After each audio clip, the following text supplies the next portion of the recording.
All right, the first thing we're going to cover is how they get to attract the right type of audience on their store so that they have the chance to convert them into long-term customers. We're going to cover their ad creatives and all that stuff, but one thing I wanted to mention that is extremely important is that they get to attract the unaware type of audience. Unaware type of audience is the audience that usually don't know about your brand, they don't know about the solution or even the problem that they might have in their life. If you get to attract the unaware type of audience, this is going to help you with scaling your ads because your ads are going to be appealing to a broader audience. Usually when you have these ads like offer, buy one, get one on static ads and all that stuff, they're just appearing to your bottom of the funnel, which means that these ads can be really scalable. So let's see how they have these ads that are appealing to unaware audience so that they get to spend more ad spend on these ads and they're just much more scalable. So here I'm in their ad account, as you can see, and I have sorted this by impressions high to low. And the first ad that has the highest impression, which probably means that they've spent the most ad budget on it, is this ad, which is in the video format. So now we're going to cover how this ad looks like, and we're going to break it down so that you know what are these things that you need to have in these unaware type of ads so that you can actually implement them and just scale much more profitably. So let's see how this ad looks like. All natural. Cleaning products, skincare, snacks. Here's the problem. The FDA has never defined what it means. No legal standard, no enforcement. Any company can print it on ink. In 2016, a major green cleaning brand got sued for labeling their products all natural, while quietly using synthetic chemical preservatives. They tried to get the case dismissed. They settled for $4.5 million, then released a statement saying they still stood by their label. Phone cases play the same game. Pila is different. Made with flax straw, plant-based biopolymer, fully compostable, no BPA, no phthalates, no heavy metals. Ingredients you can feel good about having. We don't say what you go for, but we just are. This ad pretty much appears to the unaware audience because of a few things that we're going to cover right now. Let's say this is your entire ad from start to the end, where this is obviously the start and this is the end where you're going to have some CTA and like pitch your visitors or actually viewers with your product. The first thing that they're doing with their ad is how they get to start it. So here what we have is the start, the hook of the ad. All natural. Cleaning products, skincare, snacks. Here's the problem. The FDA has never defined what it means. No legal standard, no enforcement. Any company can print. So now they're starting the ad with how all the other brands that say that they're eco-friendly, they're actually not really that eco-friendly, which brings us to the hook of the ad, which is the most important part of this ad, is the proclamation lead. In the proclamation lead, you are stating some fact or some statement that's kind of bold, maybe controversial on that stuff.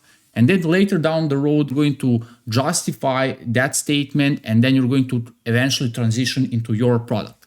So here at the start of the ad, the first thing that they're doing is that they get to hook all the eco-friendly conscious people, right? So they get to hook all these eco-friendly conscious people because they're stating the fact about how not all the brands that are eco-friendly are not actually eco-friendly. Then after the hook, the next part of the ad is how they get to build some credibility behind that statement. Because usually when you say some fact or some statement, you want to appeal credible so that people actually trust what you are saying essentially, right? So, and one of the best ways to actually build that credibility is by stating the facts and all these accurate information, which is how you get to appear like an expert and somebody that has done their research.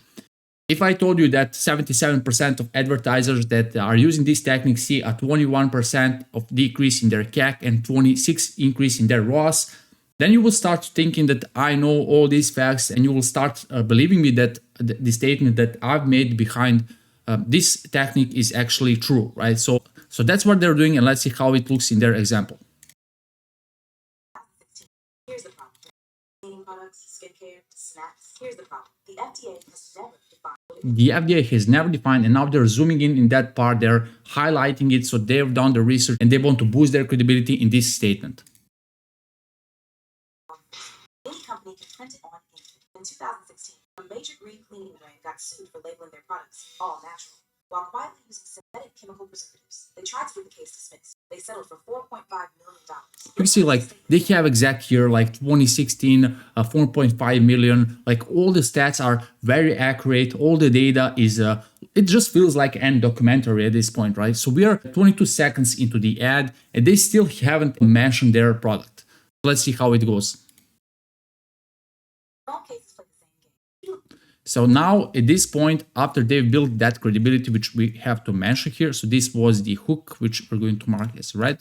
Then this is the credibility. Let's say it's blue, right? Building credibility with accurate stats and info, right? So that's what they do. And then after they've hooked all these eco-friendly conscious people, they've built that credibility. That's when they start with the transition on their product and how their product can actually, fit into all these things with all this build up and finally pitch them to get on the website and buy the product. So let's see how that looks like. One very important thing that I wanted to mention here is that I'm not sure if you're able to see it, but the transition from the music as they are building up all these facts feels like a documentary. And then when they introduce their phone cases and that stuff, that's when they switch to the uplift beat music, and that's how they get just to uplift the emotion of the visitors so that they start feeling better about the whole thing, which is the emotion that they're going to transfer as they get on the website and place the order. So let's see how it looks like. All cases play the same. Tequila is different. Made with black straw, plant-based biopolymer, fully compostable, no BPA, no phthalates, no heavy metals. Ingredients you can feel good about having. We don't say what people think, we just are. It's a really good ad. And one very important thing, once again, to mention is how they get to appeal to a broader audience with a proclamation lead. They hook the right visitor, they build the credibility with all these stats, and then they transition into the CTA and the pitch.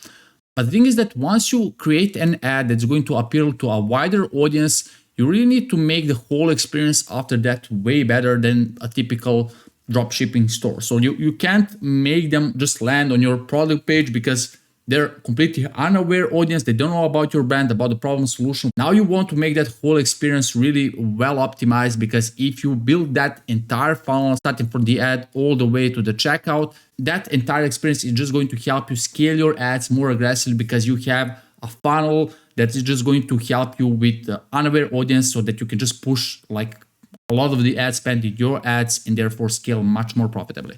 So the next thing that they're doing here, which I'm going to cover, is how they have a very well optimized landing page for this type of audience. So here, when I click on the shop now, this is where we land.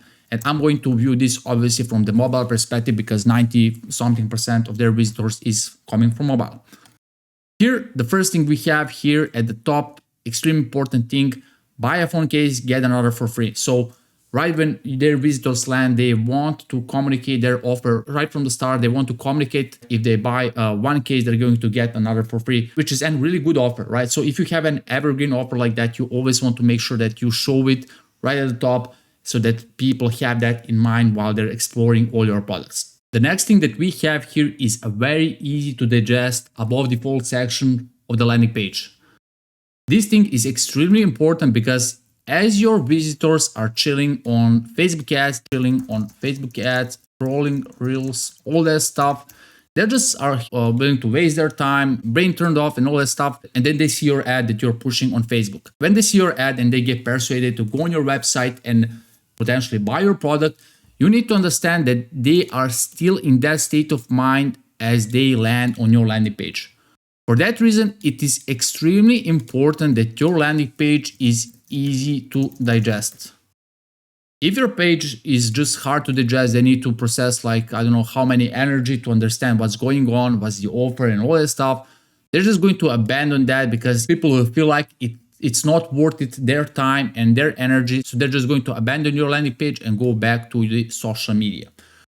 For that reason, you can see the landing page extremely easy to digest. We have the offer, we have just 3 images of the product, we have a really easy to digest image in the background, and we also have a very short headline, which is extremely important. You don't want to have some long headline that's just going to make people read all that stuff, because people don't like to read, and especially if they're coming from social media.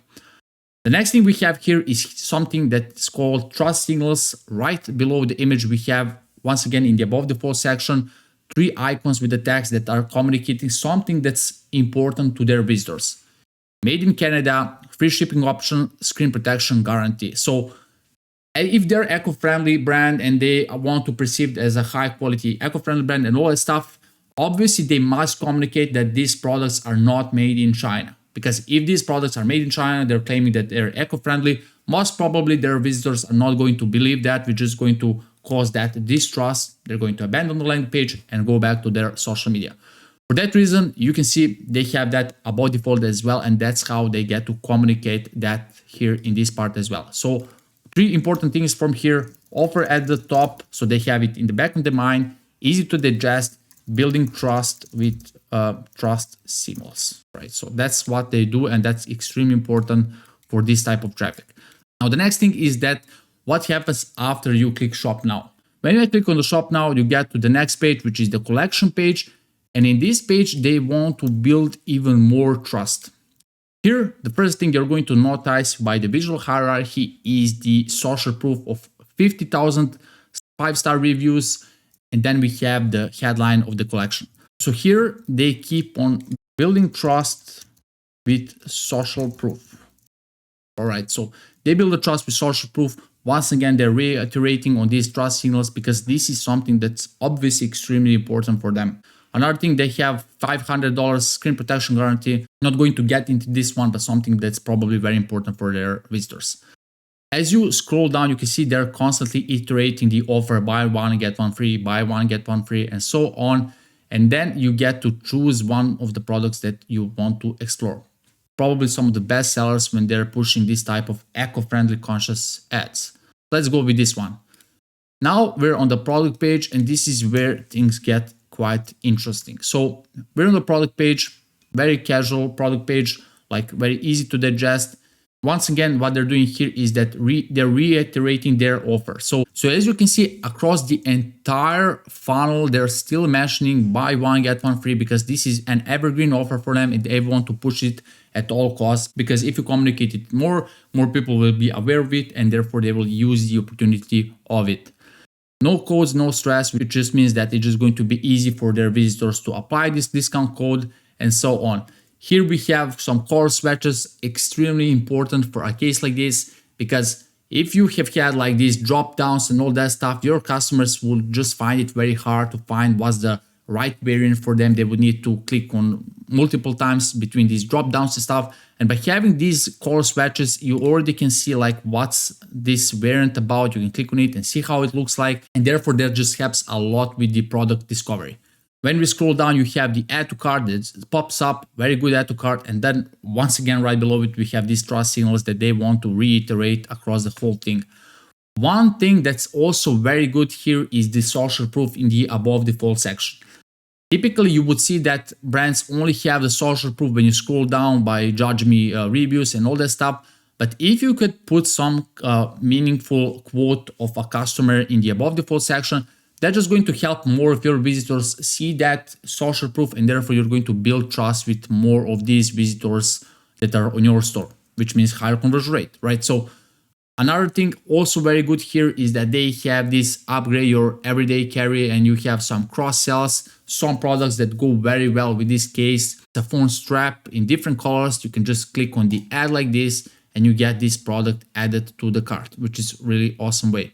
Whenever you have these bundles and cross sells, you always want to have an image of them. You want to have the product, what's the price of it, and you want to have an easy to click add to cart button like that. They're just going to click and the product gets added to the cart and you get to increase your average order value. The rest of the stuff, they are building the trust with these videos because once again, they want to make sure they're as transparent compared to all these brands that they've mentioned that are not that transparent.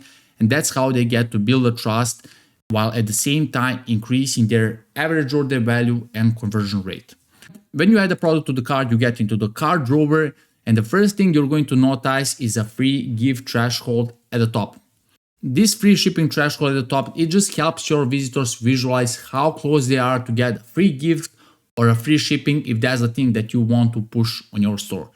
When you have this, you are essentially showing that they're very close by words and visually. We just incentivize them to add more products to the cart. Ideal combination is to have also cross sells in your cart drawer. So when you scroll down, we can see we have these cross sells here. And now these cross sells are just going to be something that they can easily click like this and add to the cart.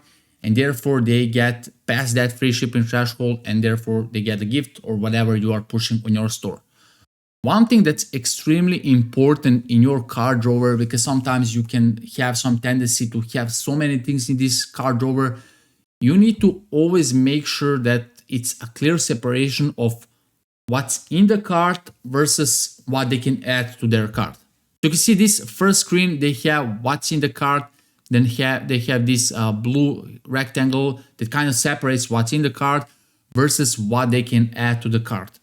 The thing being is that if you have a cart drawer that's too cluttered, having too many add-ons, cross-sells, thresholds, whatever, your customers might get anxious that they have more things in their cart than they have, which is going to increase their anxiety, and they're just going to abandon the purchasing process.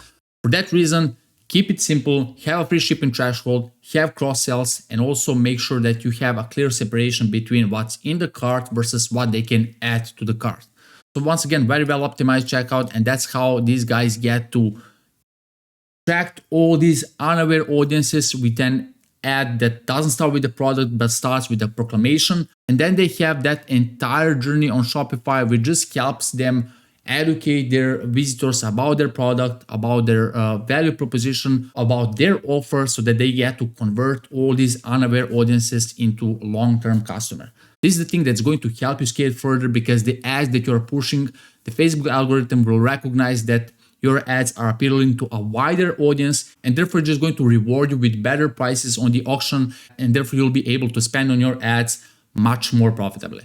So that's it in this video. If you like this type of video in which I break down these successful stores, you can watch this next playlist in which I break down these successful stores and what you can take and apply to your store to boost your ROAS and scale much more profitably.